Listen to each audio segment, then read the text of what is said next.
ஹாய்ங்க. ஒரு நிமிஷம் இத கேட்டுட்டு போங்க. ஒருத்தர் பிஸ்னஸ் ஸ்டார்ட் பண்ணுவாராங்க. எப்பவுமே லாஸ் ஆயிடுமா. பிஸ்னஸ் ஸ்டார்ட் பண்ணுவாராம், லாஸ் ஆகுமா. இதே தான் அவரோட வாழ்க்கை பயணம் போயிட்டு இருந்திருக்கு. ஆனா, அவர் அதில சோர்ந்து போகாம, முயற்சி மட்டும் பண்ணிட்டு அப்படியே விட்டுடாம, இல்ல விடாமுயற்சி திரும்ப திரும்ப நான் அத பண்ணுவேன், பண்ணுவேன், பண்ணுவேன். இத மட்டும் தான் மைண்ட்ல வச்சிருந்திருக்காரு.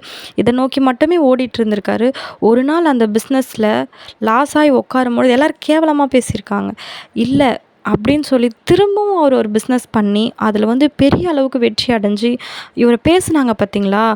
அவருங்க கேவலமா பேசுனாங்கல்ல, அவங்கலாம் திகச்சு போய் நிக்கிற அளவுக்கு பெரிய ஆளா போயிட்டாராம். இன்னைக்கு நம்மளோட வாழ்க்கையிலுமே அப்படிதாங்க. ஒரு கோல நம்ம வச்சிருக்கோம்.